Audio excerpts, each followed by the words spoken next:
Torah portion Toldot, Genesis 25, verses 19 through 34. Now these are the records of the generations of Isaac, Abraham's son. Abraham became the father of Isaac, and Isaac was 40 years old when he took Rebekah, the daughter of Bethuel the Aramean of Paddan Aram, the sister of Laban the Aramean, to be his wife. Isaac prayed to the Lord on behalf of his wife because she was barren, and the Lord answered him, and Rebekah his wife conceived. But the children struggled together within her, and she said, "If it is so, why then am I this way?" So she went to inquire of the Lord. The Lord said to her, "Two nations are in your womb, and two peoples will be separated from your body, and one people shall be stronger than the other, and the older shall serve the younger." When her days to be delivered were fulfilled, behold, there were twins in her womb. Now the first came forth red, all over like a hairy garment, and they named him Esau. Afterward his brother came forth with his hand holding on to Esau's heel, so his name was called Jacob, and Isaac was 60 years old when she gave birth to them.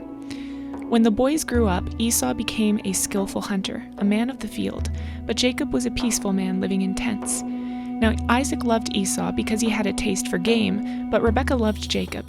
When Jacob had cooked stew, Esau came in from the field, and he was famished. And Esau said to Jacob, "Please let me have a swallow of that red stuff there, for I am famished." Therefore his name was called Edom. But Jacob said, "First sell me your birthright." Esau said, "Behold, I am about to die, so of what use then is the birthright to me?" And Jacob said, "First swear to me." So he swore to him and sold his birthright to Jacob. Then Jacob gave Esau bread and lentil stew, and he ate and drank and rose and went on his way. Thus Esau despised his birthright. Genesis 26. Now there was a famine in the land besides the previous famine that had occurred in the days of Abraham. So Isaac went to Gerar to Abimelech, king of the Philistines. The Lord appeared to him and said, "Do not go down to Egypt. Stay in the land of which I shall tell you. Sojourn in this land, and I will be with you and bless you. For to you and to your descendants I will give all these lands, and I will establish the oath which I swore to your father Abraham.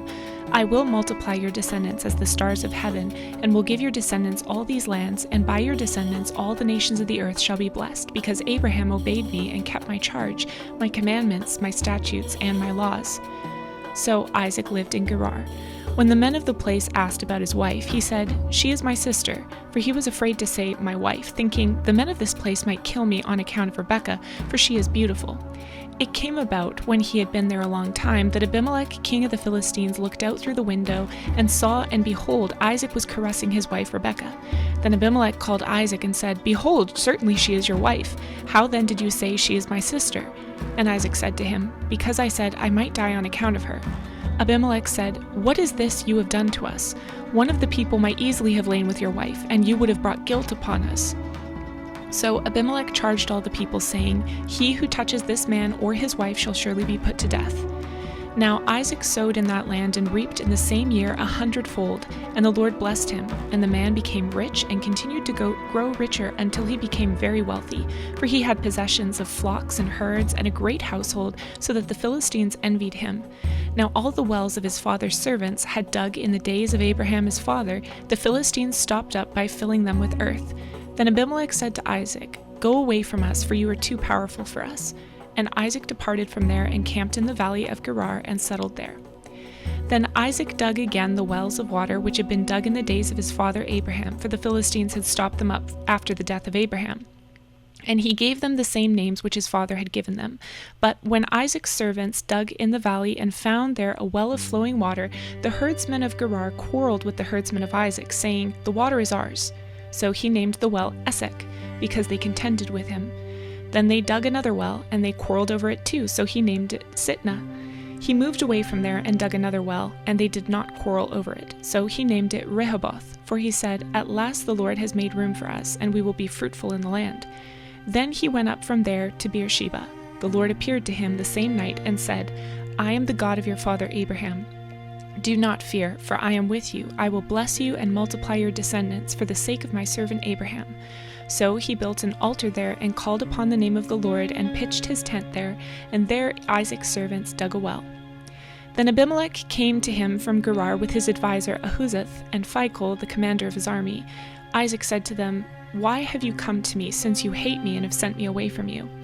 They said, "We see plainly that the Lord has been with you." So we said, "Let there now be an oath between us, even between you and us, and let us make a covenant with you, that you will do us no harm, just as we have not touched you, and have done to you nothing but good, and have sent you away in peace. You are now the blessed of the Lord." Then he made them a feast, and they ate and drank. In the morning they arose early and exchanged oaths. Then Isaac sent them away, and they departed from him in peace. Now it came about on the same day that Isaac's servants came in and told him about the well which they had dug, and said to him, "We have found water." So he called it Sheba, therefore the name of the city is Beersheba to this day. When Esau was 40 years old, he married Judith, the daughter of Beeri the Hittite, and Basemath, the daughter of Elon the Hittite, and they brought grief to Isaac and Rebekah. Genesis 27. Now it came about when Isaac was old and his eyes were too dim to see, that he called his older son Esau and said to him, "My son." And he said to him, "Here I am." Isaac said, "Behold now, I am old, and I do not know the day of my death. Now then, please take your gear, your quiver, and your bow, and go out to the field and hunt game for me, and prepare a savory dish for me, such as I love, and bring it to me that I may eat, so that my soul may bless you before I die." Rebekah was listening while Isaac spoke to his son Esau. So when Esau went to the field to hunt for game to bring home, Rebekah said to her son Jacob, "Behold, I heard your father speak to your brother Esau, saying, 'Bring me some game and prepare a savory dish for me that I may eat, and bless you in the presence of the Lord before my death.' Now therefore, my son, listen to me as I command you. Go now to the flock and bring me 2 choice young goats from there, that I may prepare them as a savory dish for your father, such as he loves. Then you shall bring it to your father, that he may eat, so that he may bless you before his death." Jacob answered his mother Rebekah, "Behold, Esau my brother is a hairy man, and I am a smooth man. Perhaps my father will feel me, then I will be a deceiver in his sight, and I will bring upon myself a curse and not a blessing." But his mother said to him, "Your curse be on me, my son, only obey my voice and go get them for me." So he went and got them and brought them to his mother, and his mother made savory food such as his father loved. Then Rebekah took the best garments of Esau her elder son, which were with her in the house, and put them on Jacob her younger son. And she put the skins of the young goats on his hands and on the smooth part of his neck. She also gave the savory food and the bread which she had made to her son Jacob. Then he came to his father and said, "My father." And he said, "Here I am. Who are you, my son?" Jacob said to his father, "I am Esau, your firstborn. I have done as you have told me. Get up, please, sit and eat of my game, that you may bless me." Isaac said to his son, "How is it that you have it done so quickly, my son?" And he said, "Because the Lord your God caused it to happen to me." Then Isaac said to Jacob, "Please come close, that I may feel you, my son, whether you are really my son Esau or not." So Jacob came close to Isaac his father, and he felt him, and said, "The voice is the voice of my son Jacob, but the hands are the hands of Esau." He did not recognize him because his hands were hairy like his brother Esau's hands, so he blessed him. And he said, "Are you really my son Esau?" And he said, "I am." So he said, "Bring it to me, and I will eat of my son's game, that I may bless you." And he brought it to him, and he ate. He also brought him wine, and he drank. Then his father Isaac said to him, "Please come close and kiss me, my son." So he came close and kissed him. And when he smelled the smell of his garments, he blessed him and said, "See, the smell of my son is like the smell of a field which the Lord has blessed. Now may God give you of the dew of heaven and of the fatness of the earth, and an abundance of grain and new wine. May peoples serve you and nations bow down to you. Be master of your brothers, and may your mother's sons bow down to you. Cursed be those who curse you, and blessed be those who bless you." Now it came about, as soon as Isaac had finished blessing Jacob, and Jacob had hardly gone out from the presence of Isaac his father, that Esau his brother came in from his hunting. Then he also made savory food, and brought it to his father, and said to his father, "Let my father arise, and eat of his son's game, that you may bless me." Isaac his father said to him, "Who are you?" And he said, "I am your son, your firstborn, Esau." Then Isaac trembled violently and said, "Who was he then that hunted game and brought it for me, so that I ate all of it before you came, and blessed him? Yes, and he shall be blessed." When Esau heard the words of his father, he cried out with an exceedingly great and bitter cry, and said to his father, "Bless me, even me also, O my father." And he said, "Your brother came deceitfully, and has taken away your blessing." Then he said, "Is he not rightly named Jacob? For he has supplanted me these 2 times. He took away my birthright, and behold, now he has taken away my blessing." And he said, "Have you not reserved a blessing for me?"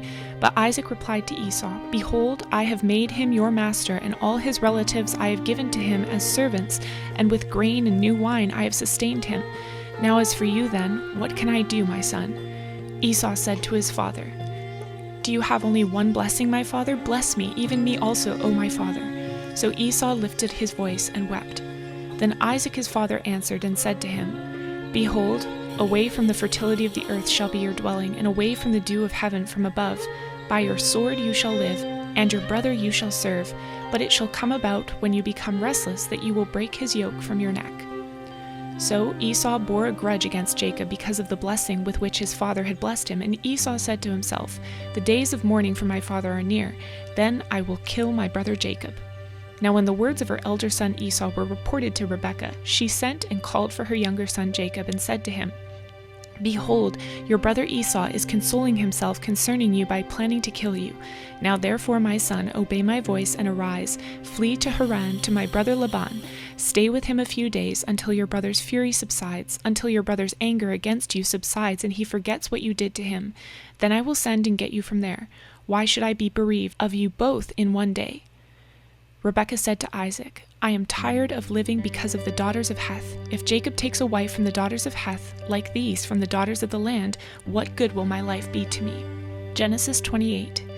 So Isaac called Jacob and blessed him and charged him and said to him, "You shall not take a wife from the daughters of Canaan. Arise, go to Padan Aram to the house of Bethuel, your mother's father, and from there take to yourself a wife from the daughters of Laban, your mother's brother. May God Almighty bless you and make you fruitful and multiply you, that you may become a company of peoples.